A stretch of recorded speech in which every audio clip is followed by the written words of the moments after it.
سب سے پہلے آپ تمام دیکھنے اور سننے والوں کو السلام علیکم۔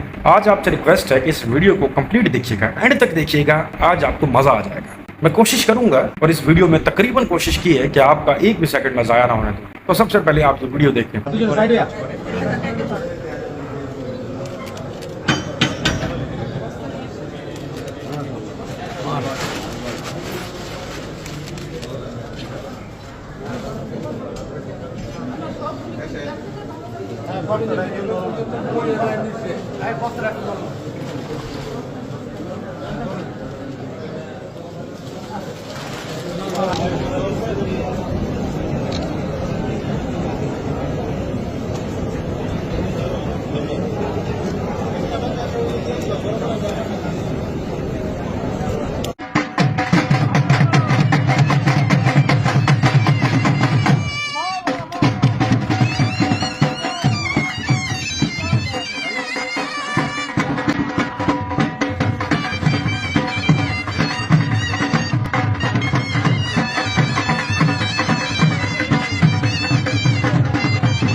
جس پیر کے چکر میں پڑے نا بیٹے، بلاؤ یوم یقوم الروح والملائکہ صفا لا یتکلمون الا من اذن له الرحمن وقال صوابا۔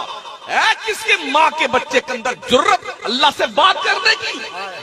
حشر کے میدان میں جبریل جیسا فرشتہ لرزتا کانپتا ہوگا اللہ کے دربار میں، رب سے بات کرنے کی جرت نہ ہوگی۔ بات وہ کرے گا جسے اللہ پرمیشن دے گا، وہ پرمیشن میرے مصطفیٰ کے پاس۔ رشتہ غلامی جوڑو نبی محترم سے، اور ان پاگل پیروں کے چکر میں مت پڑو جو یہ دھوس جماتے ہیں کہ ہم ہی جنت میں لے کے جائیں گے، وہ خود نہیں جائے گا بیٹا۔ اب اس چندہ لینے والی ویڈیو کے اوپر بریلویوں کے اپنے مفتی کا بیان سنیں، جنہوں نے کوشش کی ہدایت پانے کی اور اللہ پاک نے ان کو ہدایت عطا فرمائی۔ آپ سب سے پہلے اس مولوی صاحب کا بیان سنیں۔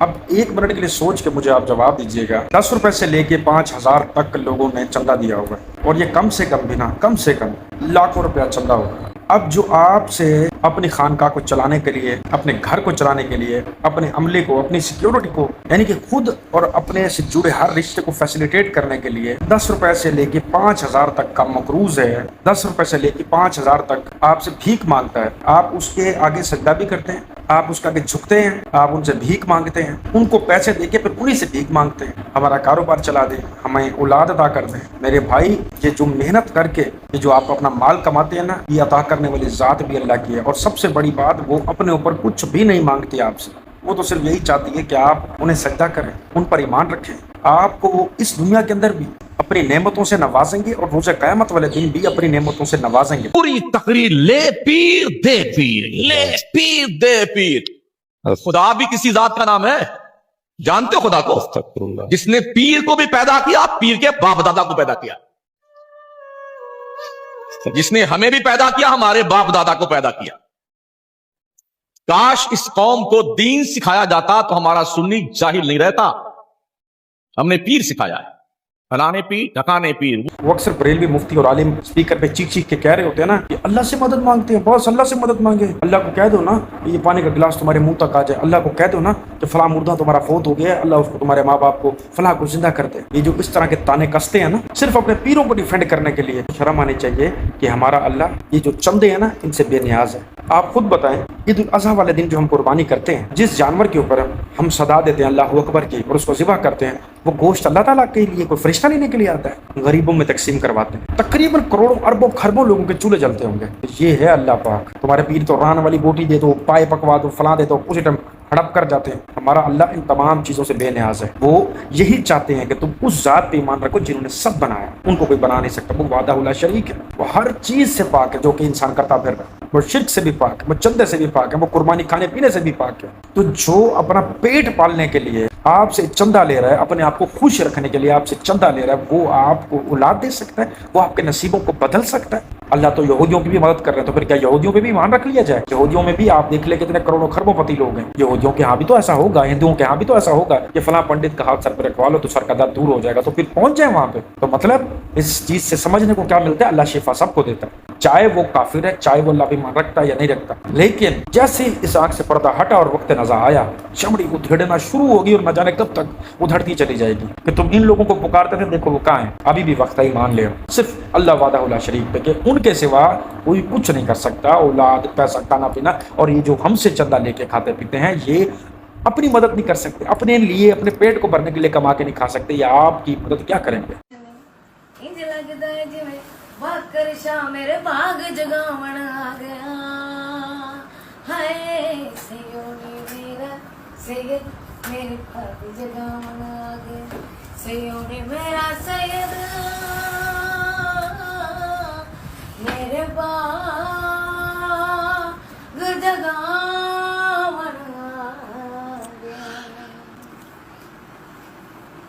اب اس ویڈیو میں موجود جو شخص آپ کو بیڈ پہ نظر آ رہا ہے وہ خود کو سید کہتا ہے، اور سید کا مطلب ہوتا ہے آپ علیہ السلام کے گھرانے سے خود کو تشبیہ دینا کہ میری نسل، میرا نسب آپ علیہ السلام کے ساتھ جا کے ملتا ہے، یعنی کہ انہی کے گھرانے سے ہی ہمارا تعلق ہے۔ تو میرا صرف ایک معصومانہ سا سوال ہے، حضرت امام مہدی علیہ السلام کا ظہور باقی ہے، جب وہ آپ علیہ السلام کے دین اور ان کے گھرانے کی نمائندگی کرنے کے لیے اس دنیا میں آئیں گے اللہ پاک کے حکم اور کرم سے، تو کیا وہ اسی طرح سے بیڈ پہ بیٹھ کے سامنے کماری لڑکیوں سے گانے سنیں گے، اپنی تعریف میں قصیدے سنیں گے؟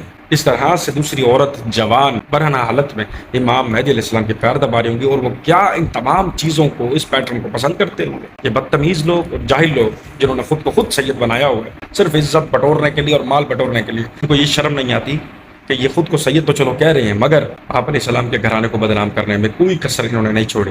نشہ یہ پی رہے ہیں، چرس یہ پی رہے ہیں، لڑکیوں کے ساتھ عیاشیاں یہ کر رہے ہیں، خود کو سید کہتے ہیں کہ ہمارا تمام گناہ معاف ہیں، کیونکہ اللہ تعالیٰ نے تو بولا ہوگا کہ نبی کے گھرانے کے ہر بندے کے ہر گناہ معاف ہیں، اور یہ نبی کے گھرانے کی نمائندگی کرتے پھر رہے ہیں۔ یہ میرے نبی نے اس چیزیں سکھائی ہوئی ہیں، اور آپ کو کیا لگتا ہے کہ سید یا نبی کے گھرانے سے تعلق رکھنے والا شخص اتنا گرا ہوا ہو سکتا ہے؟ بالکل نہیں ہو سکتا۔ ان کی آنکھیں، ان کے کان، ان کی سوچ ان تمام ناپاک چیزوں سے پاک ہے۔ یہ وہ لوگ ہیں جنہوں نے زمانہ جہالت کے ٹائم پہ ان کے آباء و اجداد نے خود کو عزت بٹورنے کے لیے، مال بٹورنے کے لیے سید بنا لیا، اور نہ جانے پاکستان میں آپ کو ایسے کتنے لوگ ملے۔ دوست ہماری دعوت اسلامی بنی نہیں تھی، داڑھی والے تھے، بہت پکے سنی تھے، قادری تھے، وہ مجھے مدینہ شریف میں ملتے تھے، وہ بھی حج پر آئے ہوئے تھے۔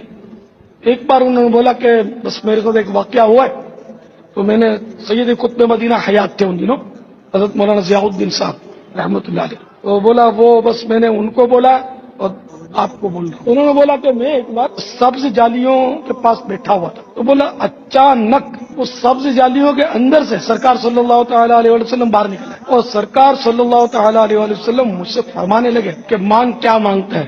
بولا میری حالت خراب ہو گئی اور میرے منہ سے کچھ نکلا ہی نہیں، ہمت ہی نہیں ہے میں کچھ عرض کروں۔ اور پھر سرکار صلی اللہ تعالیٰ علیہ وسلم مجھے اس طرح وہ مشرف کر کے اپنے جلوے سے واپس اندر تشریف لے۔ آنکھ والا تیرے جوبن کا تماشا دیکھے، دیدہ کور کو کیا آئے نظر کیا دیکھے، تو زندہ